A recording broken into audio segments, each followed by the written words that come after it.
time. On the 28th, we'll be an hour later, start an hour later. Okay, I'll put that in Yeah. my diary. Yeah. Thank you.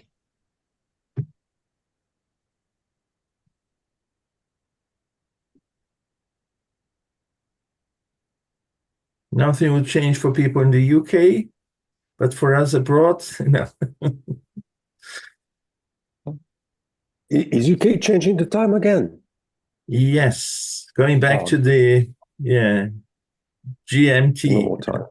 Yeah, on the 28th, on the 22nd, sorry. All right. We do too in Australia, but I'm not sure when that is. It's around Okay. that time. We used to in October, but I'm not sure because we haven't done that for the past 4 or 5 years. So.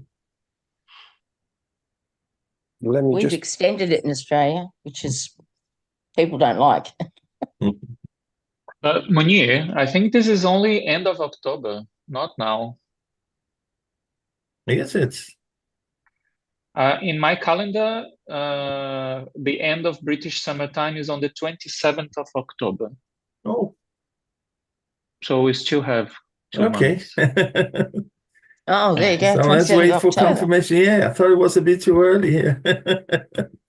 Very good. Good, thanks, Pablo. With that very good news, we're going to start our study today. So let's do a quick prayer. Father Almighty, what a great joy to be here together in this humble purpose of learn what your son Kardec brought to us. That we all could be here with a sole intention to improve ourselves, to learn, and to become better people after all. That we all could be here feeling the presence of our guardian angels, our benefactors.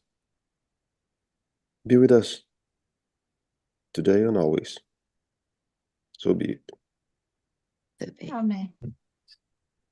So let me share the book with us.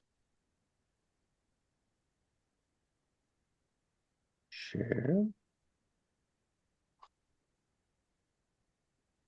Yes. Why I am not seeing like that. Okay. So we have stopped last Saturday here. Yes. The scope of the question. All right. So this is in light of a few things we've spoken for the last few weeks, right? So what we do, what we ask, and that's a very important topic because quite often people, and I think it's natural, but people tend to ask futile questions.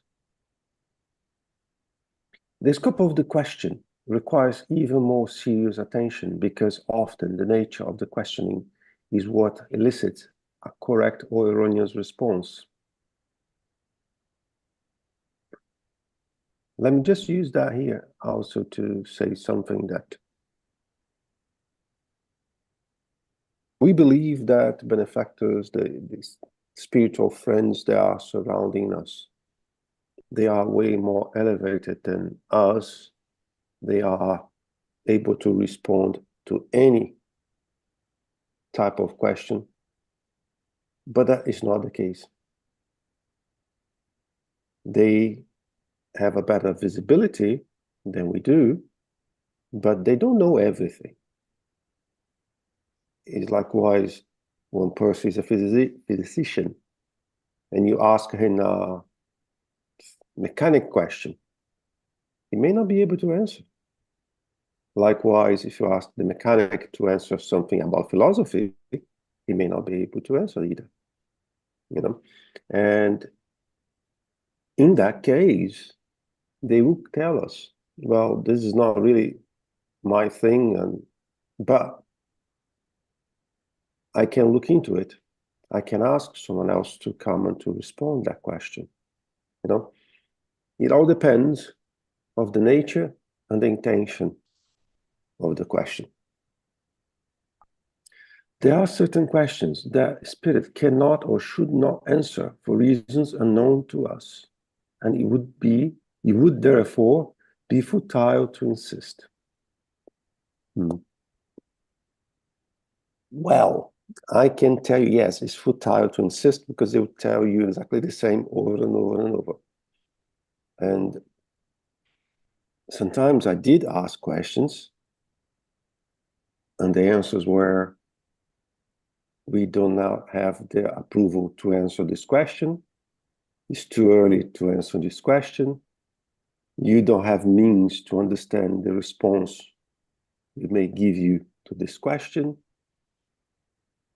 And to the point that they will come to you, we already told you that we cannot answer this question.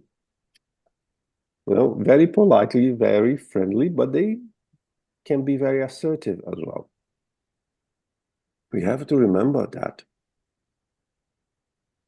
regardless of the evolution of science, where we are today, there is still a lot of things we do not know. And due to our nature as well, there are things that we do know,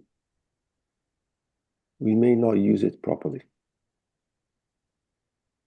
I love to bring to discussion what science is finding. And recently, this James Webb satellite found things we don't even know what it is. We cannot even explain what it is. We don't have any idea what it is. And it's there. So that proves to us that we know very little about what surrounds us. We know very little about surround us here on Earth. Imagine in the universe, right? However, the questions we should be most careful to avoid are those that test the spirit's perspicacity. It is often said that if something is obvious, spirits should know about it, but it is precisely those questions to which we already know the answers, or which we are able to clarify by ourselves, that they do not bother to answer.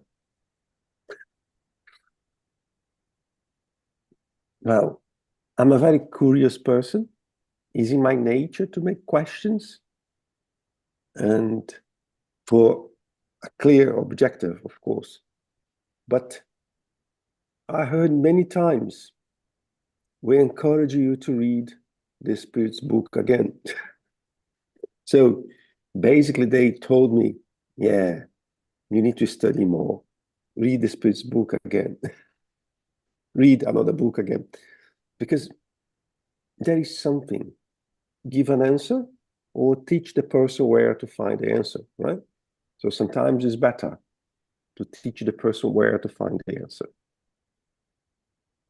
This distrust offends them, and nothing satisfactory will result from it. I had a particular experience in the past that makes me believe that an evolved spirit, a high evolved spirit, you can ask over and over and over and over and over, and then they will be there. Of course, ask over and over for something that is important, for something that is correct, not for some joke or some curiosity, not like that. A high evolved, a benefactor will never be losing the plot with you, right? On the other hand, if the spirit is like us, then as we would be irritated ourselves, sorry, as we would be irritated ourselves, they as well. You have to remember they are human, like us. They are spirits, like us.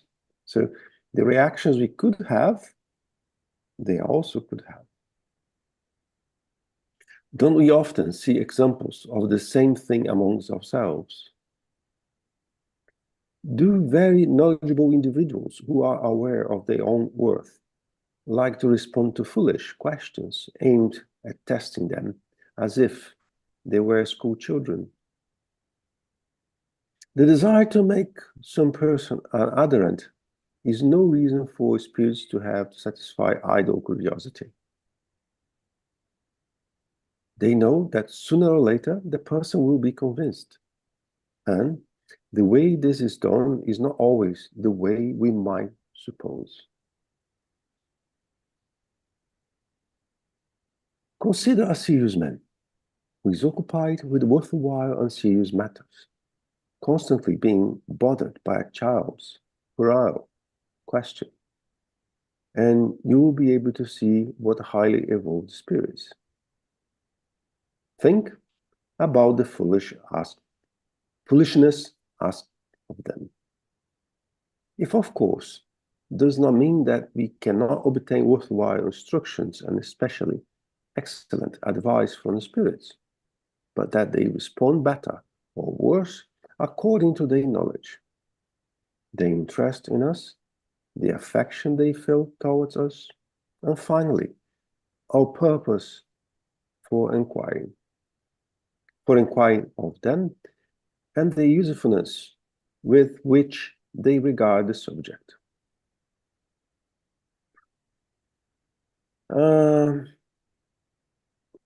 I personally, when I do have to ask something, I prefer to ask during a mediumship meeting in the place we are familiar with. And some people may be asking, why is that? Because if I do like that, I have already an organized protection of the environment, of the area. I know that if I'm having a question in that environment, chances are that I have the whole protection to be receiving something that is worthwhile to pay attention. If I do ask something in the middle of the street or anywhere else, I cannot ascertain that level of protection. I do not even encourage people to do outside such places. And then some people say, but I'm used to ask everywhere. It's your call. It's your call. But the way I've learned and the way I've seen through the practice, because I think it's also very important to read, to understand, to study, but what the practice will tell you is also very important. Because sometimes a theory does not reflect in the action on the end. So what the practice tells us is that if we do ask in the Spirit Center during a mediumship meeting that's organized, serious, you have better chance to have serious and positive answers. However, if we limit ourselves by thinking that they are more capable than others of informing us about questions concerning this world, they will not regard us with much sympathy. From then on, they will visit us only hurriedly, and often, according to the degree of imperfection, they will be in a bad mood for having been needlessly inconvenienced.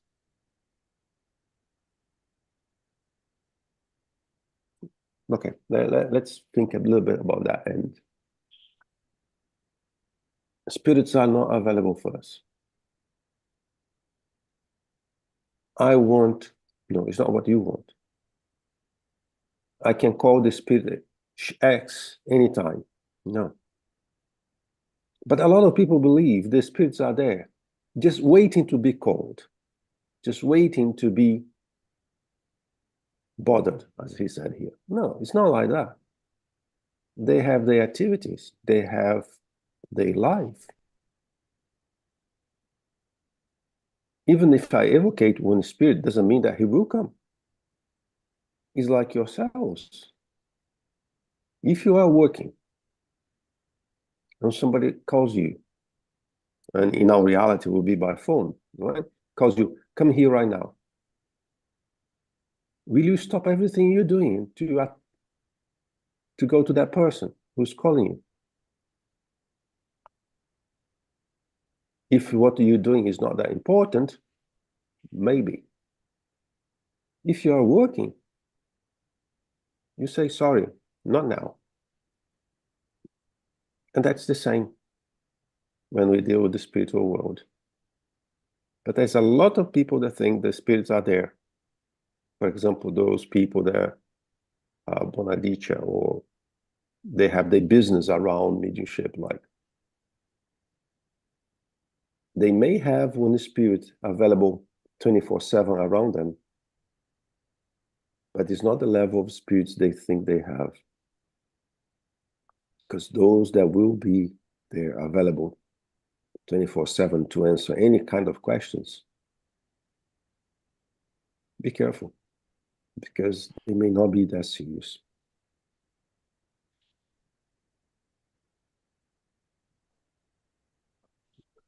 I see a hand. Oh, hi, Liz. Hi, everyone. Is it not more helpful and more respectful for spirit and their time? Because, yes, they have duties and obligations just like we do here. You know you're going to have, say, a regular spiritual meeting, at the Spiritist Center, which I don't get access to here in the real world. You make an appointment with someone in advance. So if the week before you know that you wish to speak or evoke a particular spirit, can you not actually ask them in advance and say, next week, is it possible to speak with you? I think it's possible. If you work, I don't know. I never had such experience. But what it's more respectful than being, spontaneous evocation. No, I agree with you. I agree with you. But if you work, I don't know. What I would say is that when we do have regular meetings, let's say every Tuesday, 8 o'clock in the evening, we have our mediumship meeting. The spiritual benefactors, they are also responsible for that meeting. They will be there. That's why it's important to have a time to start, a time to finish, because they will organize themselves to be between 8 and 9, giving us the protection and attention, right? So that's why we say we have to be organized, to have a time, agreed time to start and agreed time to finish. Because we cannot simply decide that today we're going to do a 3-hour session, because they have other things too, right? So what you're saying, I think is possible, but I don't know if it works because I've never seen this, right? Yeah.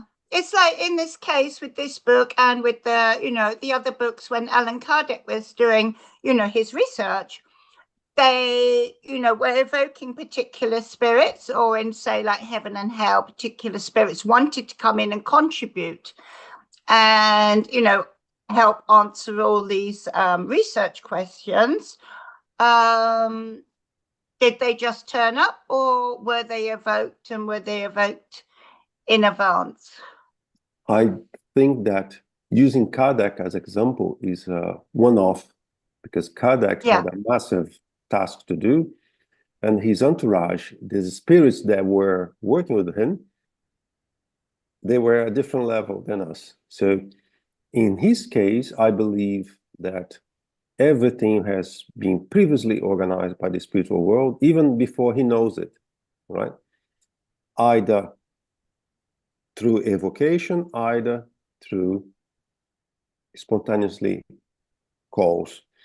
So in his case, I cannot say certain because I wasn't there. I don't think I was.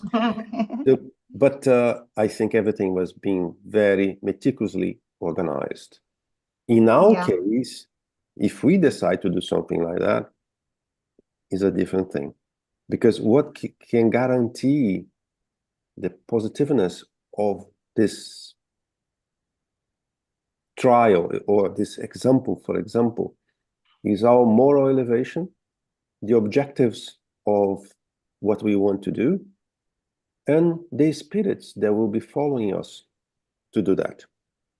So it will vary from case to case. So I'll return to my initial question. Yes, in theory, what you suggest, yes, would be a better way to do. But we have to observe so many variable things to be sure that will work.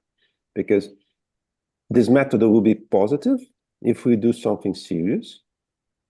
But this method can also be used for somebody who wants to know questions about personal things. And then, in my opinion, you will not get serious spirits participating in such a thing, right? It's not just because we create a routine that we will ascertain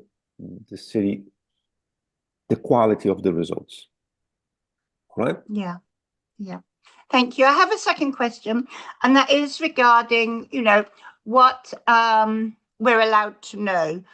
And yeah, it is absolutely right. We cannot learn, and we have to have our own lessons and be prepared to do our own homework if we're asking questions that we've already been told, or that we can research and look up for ourselves. Because yeah, that is insulting for the spirits we're asking the questions of, but it also doesn't teach us anything. And another reason why we're not allowed to know some things is because sometimes if we ask a certain question, that knowledge could actually be harmful to us. It's knowledge that could be harmful to us on this particular planet. And we've been told that as well. If you knew this, you wouldn't survive very long, because the powers that be wouldn't want you to know that from that point of view. So it's also for our own safety. Mm-hmm. Yeah, indeed. And we also have to remember that they may not know the answer. They may not know the answer, because remember, we are in a planet with a degree of evolution. We can achieve until such a level of knowledge. It doesn't mean that we'll achieve the level of universal knowledge. So yeah, it depends which spirits and which level of spirits they're actually, communicating with. I was talking about the sixth density, or seeing, all knowing, who are quite capable of giving us those answers, but for our own safety, they warn us, no, we cannot give you them. And also another time, not at this time. That's another answer. Mm-hmm. Yeah. Yep. Very good. Some people think that it's best not to ask questions at all, but rather to wait for a spirit's teachings without requesting it.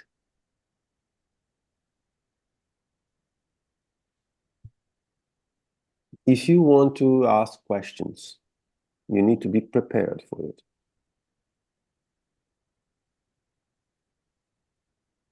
Outside this, I would not encourage people to do.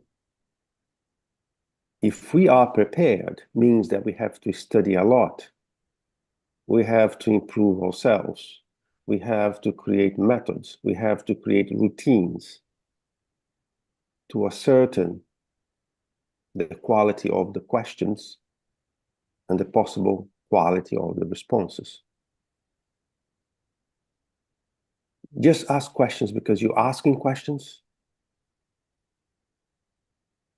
Get the Spirit's book, go read again. I'm sharing with you personal experiences. I've been told that more than once. You already have the answer on the Spirit's book. You already have the answer in Andreas Louis' books. And sometimes they tell you which book you have to look. Sometimes they don't. And recently I was in a meeting where a friend of mine was told, you have the answer for this question in Andreas Louis' books. And the person asked, could you be a little bit more precise on which book? And the answer was, we encourage you to read all the books. That was not the answer he wants to read, to receive, right? But that was the answer. So it means that he needs to read 13 books attentively to try to find his answer. And I started to laugh because it was funny for me, you know. But yes, go study, you know. This is a mistake. However, the spirits obviously provides spontaneous teachings of an elevated reach and which we should not neglect. But there are explanations for which we would have to wait long time if we did not solicit them directly.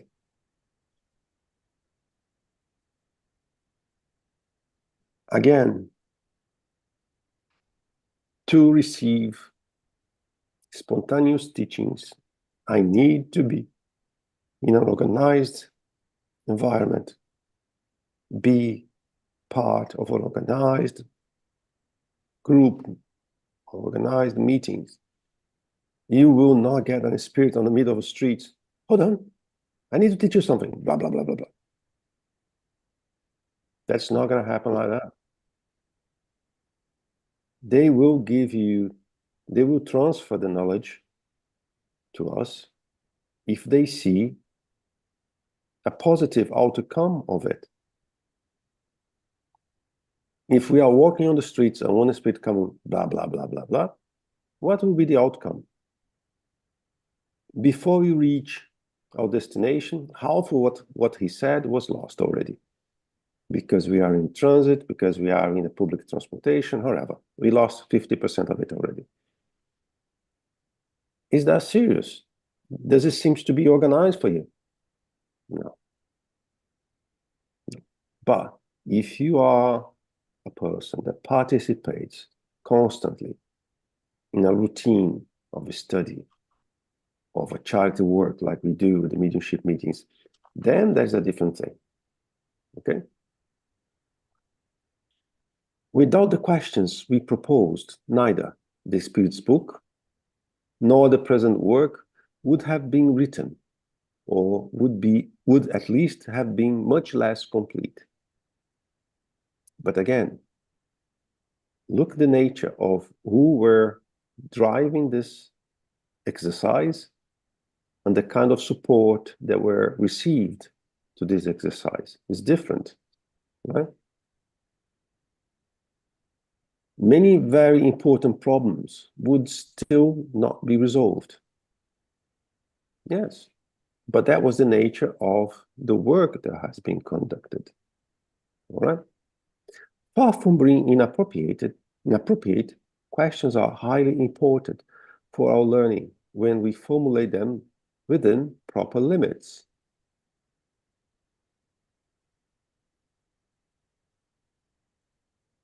We need to pay attention on this word, limits.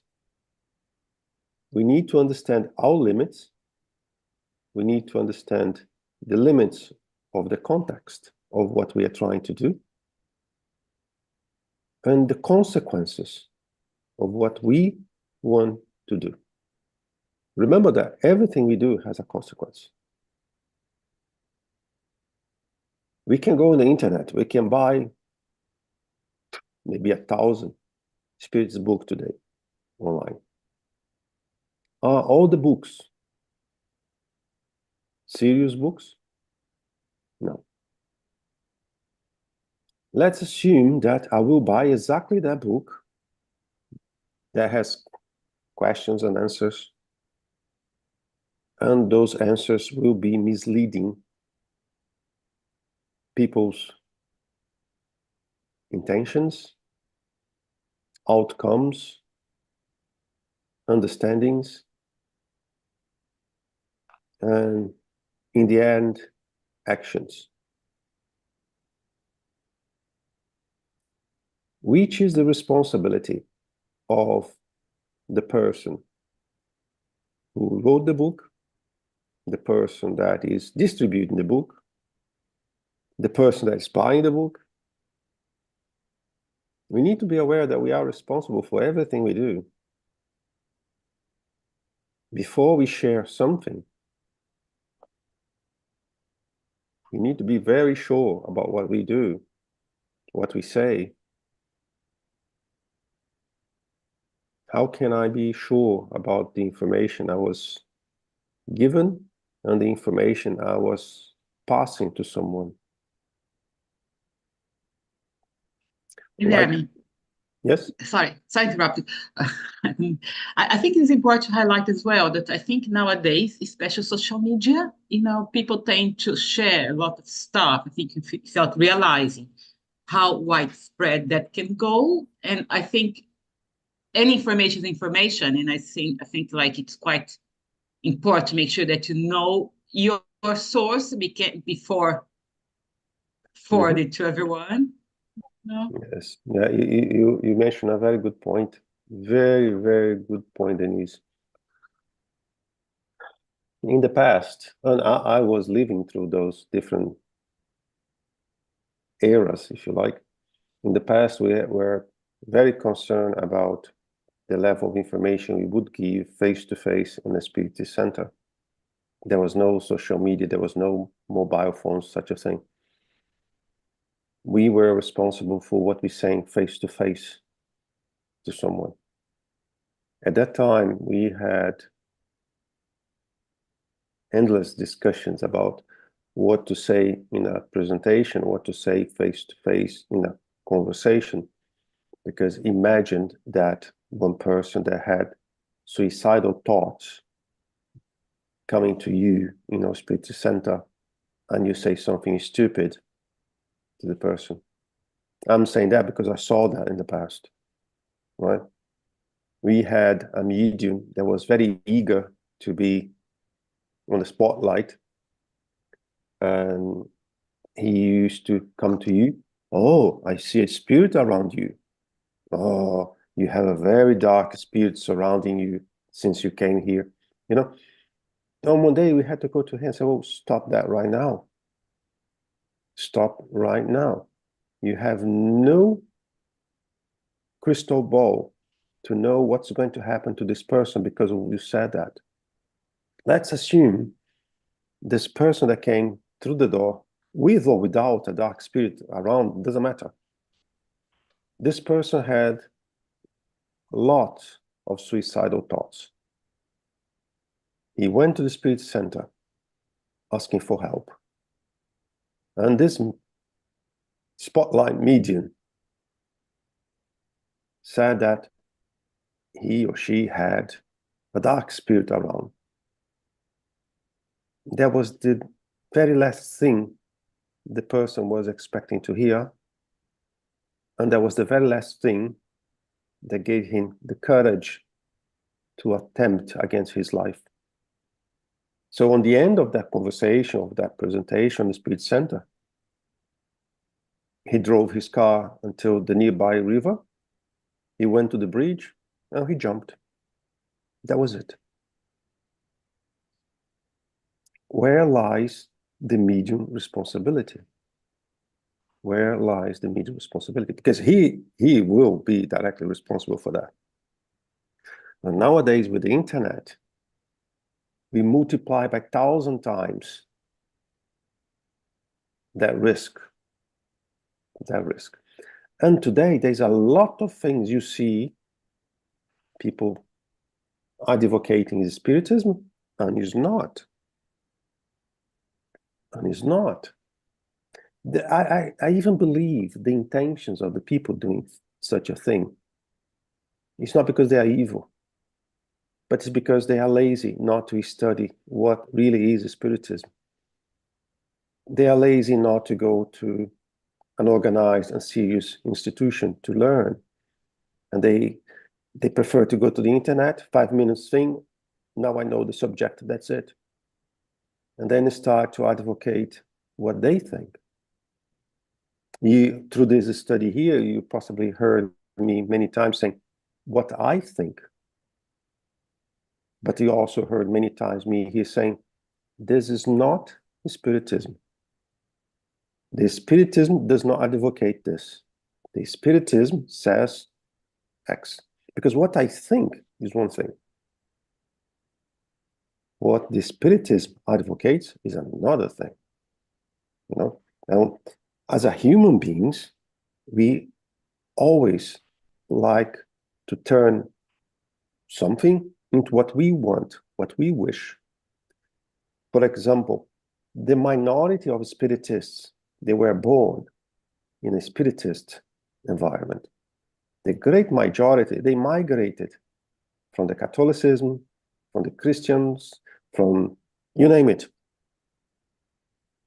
But of course, if I was 25 years on the Catholic Church, there are things on the Catholic Church that I like.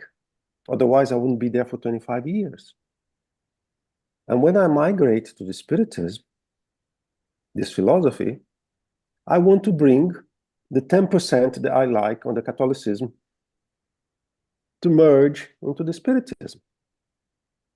Or any other example you like. This is human. But if we conceived that as a pattern, as a, yes, good to go, in X amount of years, we don't have Spiritism anymore. We're going to have something maybe positive, but it's not a Spiritism anymore. Spiritism has some boundaries, has some, I will use the word, is a wrong word, has some rules. If we ignore all of them, one day we don't have Spiritism anymore. Kardec says that Spiritism will evolve. And I'm a really strong advocate of that. But to integrate something into the existing Spiritism guidelines, we need to go through a thorough process of investigations, of practices, of exercises, through the universality of teachings of the spirits. There is a process before we consider to integrate something into what we call Spiritism, right? So Denise, thank you very much. What you mentioned was very nice. And I see a hand somewhere.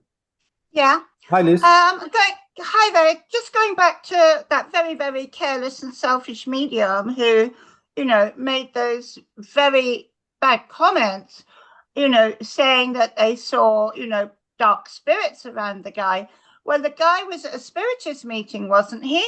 So he not only did he, ruin the chances of that particular guy who took his life, but the spirits around that guy had actually come with that guy to the spiritist meeting where they could have learned something and most probably were allowed to be in there because the benefactors do put protection around the spiritist meetings, do they not? As to who and not can come in. So, that was a chance for whoever that guy brought in to also learn something. So he also affected the unseen world as well as that fellow's life. Mm-hmm. Mm-hmm. Yeah, I agree. We cannot foresee enough the consequence of our actions. Our actions have consequences on the physical world and on the spiritual world. And by the way, we are always surrounded by spirits. Always. Yeah. They see what we do. They see what we preach. That's why we advocate that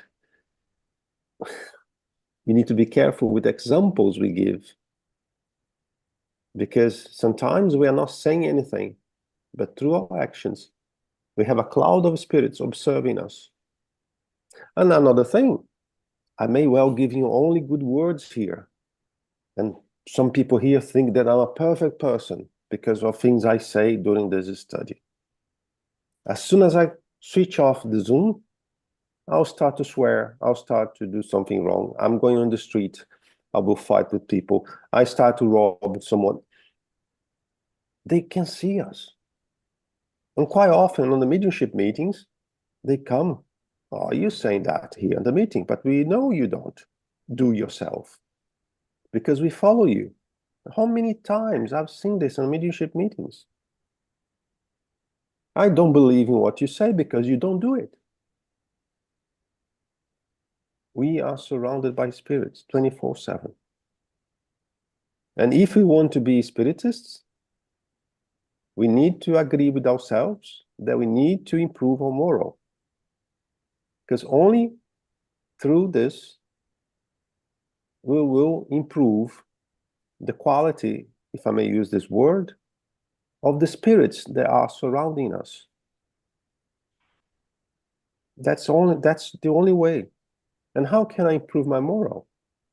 Studying, practicing charity, controlling better our faults, our defaults, because we all do have plenty defaults. But how often I manage to control them is the key. I swear myself from time to time, but I do a huge exercise to minimize the amount of times I do that. But why you do that? Because every time I chose a bad word, I'm choosing what kind of spirits are getting closer to me. And this is not religiously thing. No.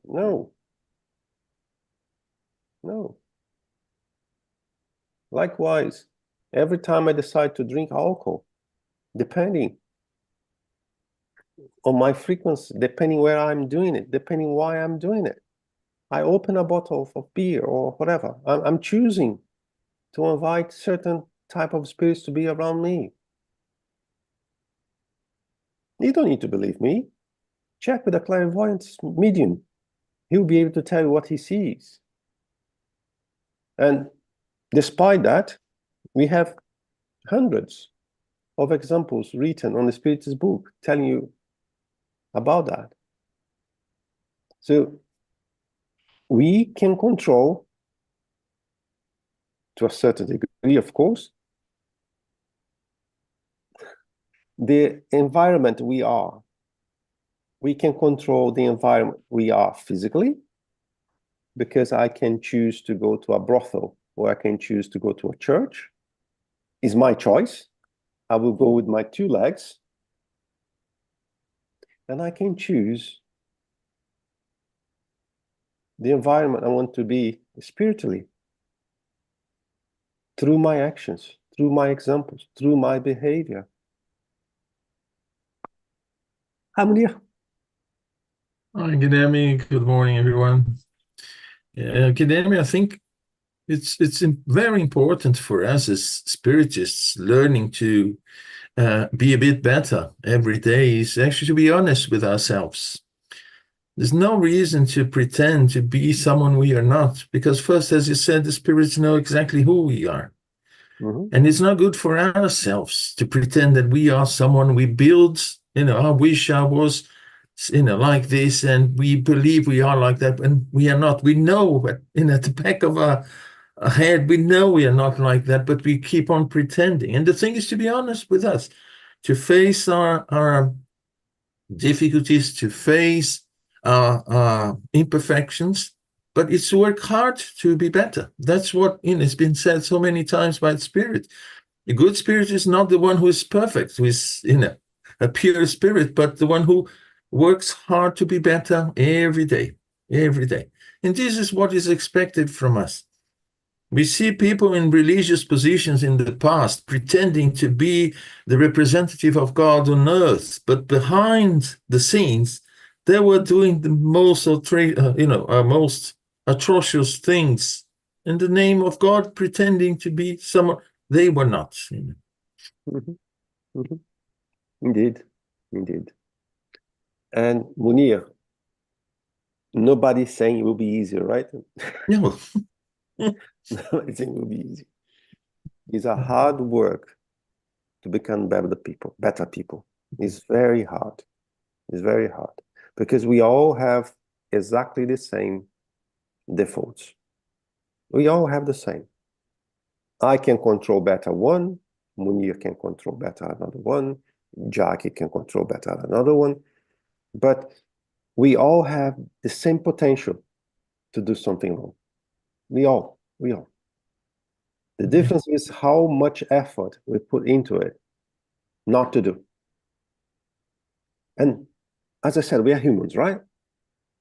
Even if I'm doing a very good work for 10 years,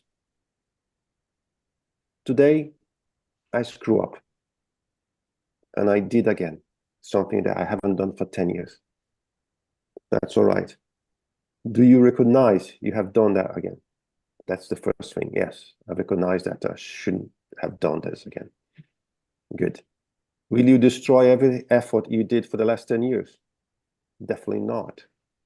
Definitely not. You were able to keep up for 10 good years. You slipped a bit today. You won't receive any medal for that, but use that as a learning process. Perhaps that event after 10 years was to remind you, be attentive. You need to work a bit harder on yourself. So raise your head, continue the path. Because we had people that when they fall once, they ignore all the good work they have done in the past. I have a good news for you. We all gonna fall again. We all. But the thing is, how we gonna handle that? Don't destroy 10 good years of work because you slept a bit here. Use that as a good example to learn again, or to re-improve what you're doing, or to put a little bit more effort and carry on. Because we are in an evolution, and it's not like a constant line of evolution. We have ups and downs. But even with ups and downs, we are up and down here below, up and down here in the middle, up and down here. And that's how we grow. Growth is not a constant line. But we have to, if we are able to recognize that we did something wrong, is already a good thing. Because that means that you have what you need to move forward. If you don't realize you did something wrong, then we have a lot of work to do. Graham, I think the epitome of this kind of hypocrisy is with the priests in the church when they're pedophiles. To me, that is the hypocrisy. You know, what worse things could they be? They're preaching in sermons 1 minute and then behind the back doing the exact opposite. You know, we're not like that, but you know, this kind of thing is what goes on. I hear what you're saying. Are they right? No, definitely not. But we all do wrong things. We all. I'm not saying they're right at all. I'm not saying we should ignore what they are doing, if they are doing, when they are doing. No, I'm not saying that. But they also need to look internally to ourselves to see what we are doing. And as we understand we are eternal beings and we had many lives, what have we done in the past? Oh, absolutely. I truly believe I did atrocities. And I truly believe we all did atrocities. Yeah. But why are you saying that, Gil? Well, because we have a bit of history. We can read through the books. We know that when we were on the caves, we're animals. We know when we were on the Stone Age, we are animals. On the Iron Age, we start to be a bit better, but we killed each other for nothing, and we raped, we did everything. We did everything. So, assuming the reincarnation is a reality, who am I today to throw a stone on those guys who are doing something wrong, or anybody here? I can't. Or at least I shouldn't, because we will speak about it. But in reality, I shouldn't, because we have done perhaps something much worse than any example we may give here. Hi, Munir. Hi, Guilherme. You said something very important, because we are ready to point our fingers at people's mistakes, and but we are not different from them. We may not be pedophiles, but we may, embezzle. We may, lie. We may do things because we are at the same, very similar level. I wouldn't say the same, but very similar level. And you said something very important also, that is, it takes tremendous effort and time and resilience and perseverance to advance an inch in our spiritual progress, an inch. But that inch will bring us a satisfaction that we encourage to advance another inch and another inch, and then inch by inch we'll go there. And Jesus, when the case of the woman was caught in adultery, was very clear. Who are we to cast the first stone? Mm-hmm. Yes, we need to position ourselves when we see something wrong, but not as judges, not as in someone who is different, someone who is far away from those mistakes. No, we are very close to them. As I said, we may not make the same mistake, but a similar one. We are not far from that. Oh, yeah. Hi, Liz. Hi, everybody.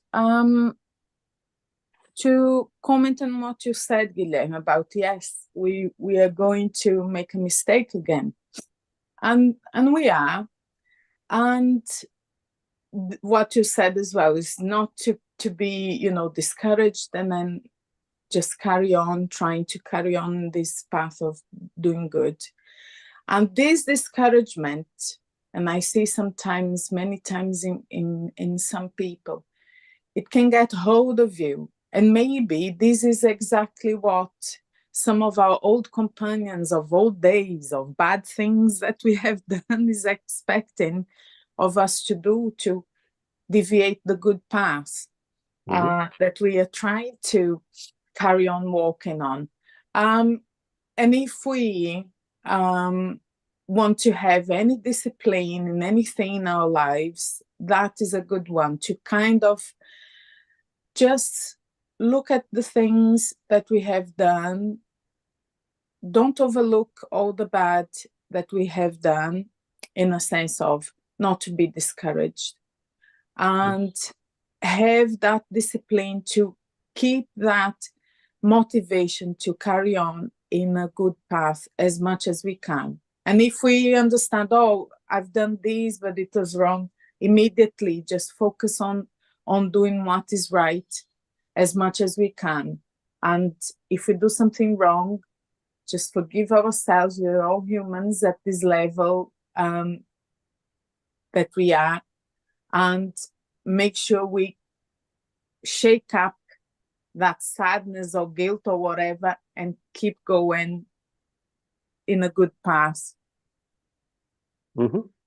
Indeed, indeed. Hi, Lily. Hi, everyone. Good morning. It just came across to my mind as well that especially if we are in a meeting of mediums, these kind of thoughts, we have them all the time, and that can come across, and that is a need to shake it off as well, because there may be one of these people there may be a pedophile, and if we embrace the judgment, we're going to be hurting and pushing away any spirit that could be trying to evolve, and we're going to put the guiltness over them even harder. So it's not that we don't think about that, and it's not that it's a despicable thing to do. It is, but we all do that. Level higher or low, isn't it? Yes, very, very, very good point. Thank you, Lily. Very, very good point. I'm going to use what I was only mentioning that in the case of being, hypocrisy, pretending you're something that you're not. I was only highlighting it from that point of view. No, that's very good. Yeah, I think we have to be very grateful as to how much we've evolved and how little it can take to actually, trip ourselves over. We need to be vigilant. We need to be really, really aware. And also, if we feel ourselves slipping, we've always got prayer. Yep, it's very good what you both were saying. And the thing that we need to be aware all the time is that our words are very powerful. Going to the Lily example where we would put ourselves in a mediumship meeting, it's like we are in the middle of a soup. In that soup, we had people that committed many crimes. And sometimes a medium, a certain degree of sensitivity, can perceive one more than another, and he can feel like aggressive thoughts. He can have some sexual thoughts. He can have any kind of disturbance thought. May not be yours, may be yours, right? But in a mediumship meeting, we are in a kind of self-contained environment where they are there for that. They are there to be helped. But in fairness to the help they need, sometimes they arrive with a lot of baggage. And that's why they are there. Through the example of one communication, they may realize that, oops, I was doing something that was not very good then. Sometimes they don't even need to communicate in the meeting, just be present. And yeah, we need to be concerned as well that if we do have a bad thought when we are in the mediumship meeting, just clean your mind and move on. Because this thought may not be directly yours, can be yours, but can be as well from the spiritual world. All right. And I would like to, we had a couple of minutes only here before we finish. I would like to do an exercise with you all, an individual exercise. I don't want to know the outcome. I just want to give you the incentive so you can do this exercise at home. Look internally yourselves. We all know our defaults. We all know our inclinations, the good ones and the bad ones. How do you know that? Because when I'm passing through that area, I feel my heart beat a little different. Because when I do see some pictures of something, I feel aroused. Because when I see something like that, I feel inclined to try or to do again. Right? So we all know our tendencies. If we know our tendencies today,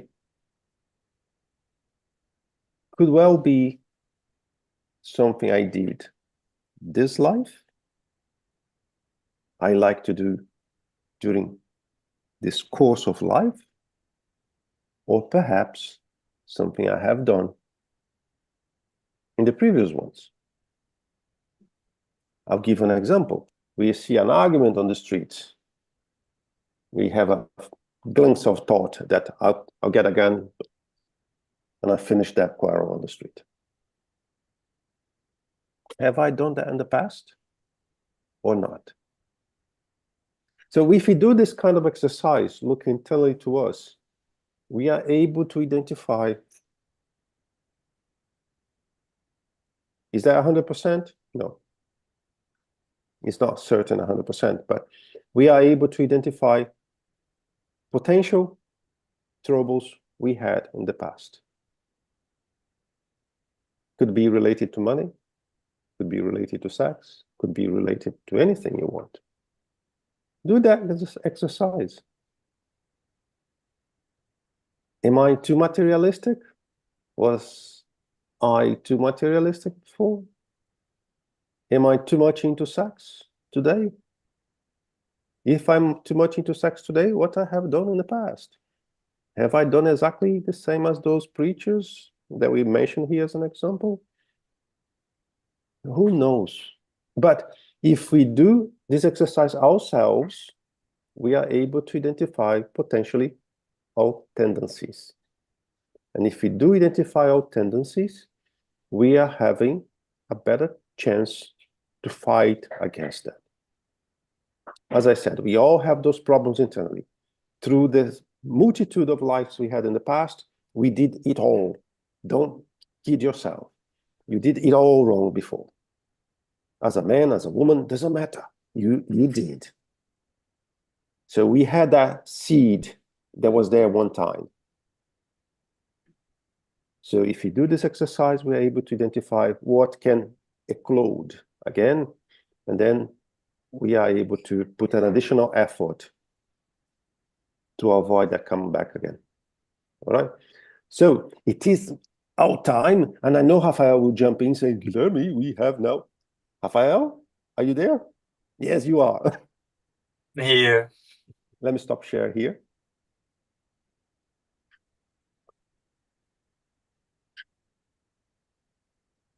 Oh, yours.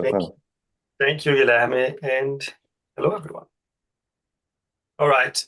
As is part of our Saturday session, we will do a moment where we irradiate and we vibrate towards our brothers and sisters in the planet who are going through difficult challenges.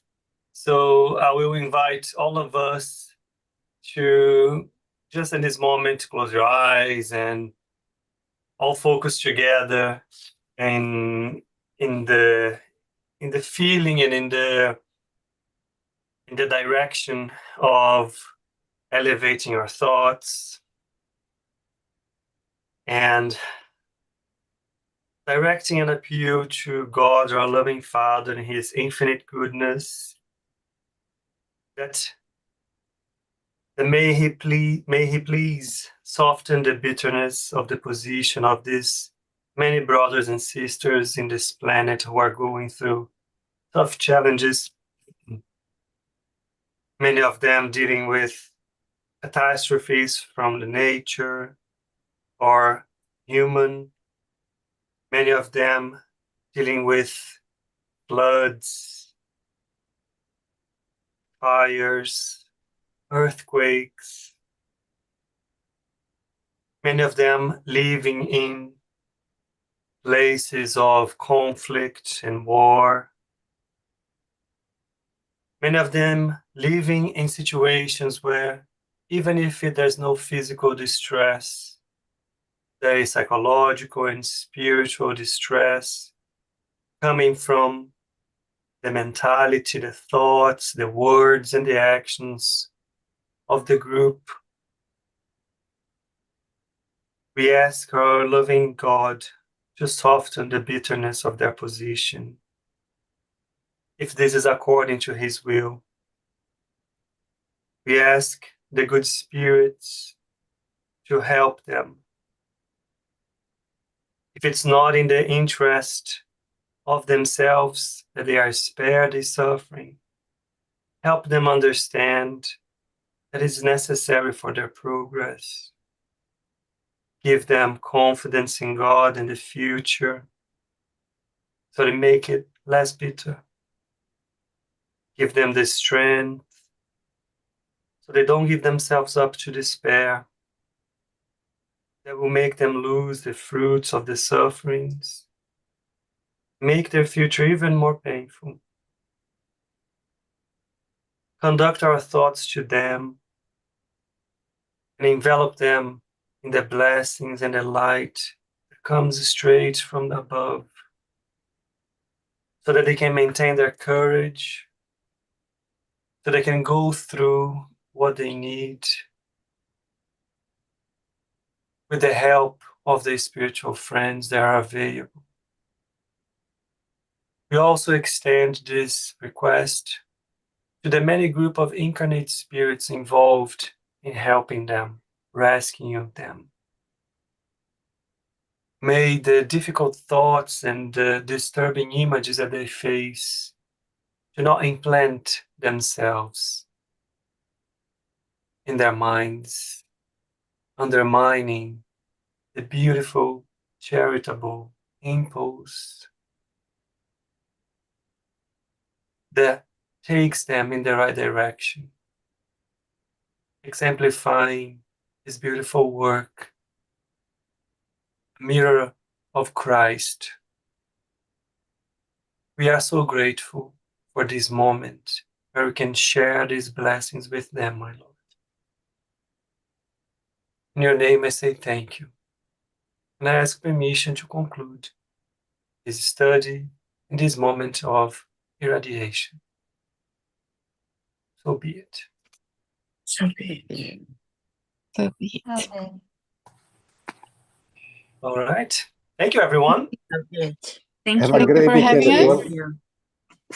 Thank you. Thank you for having us. Yeah, bye. Our pleasure.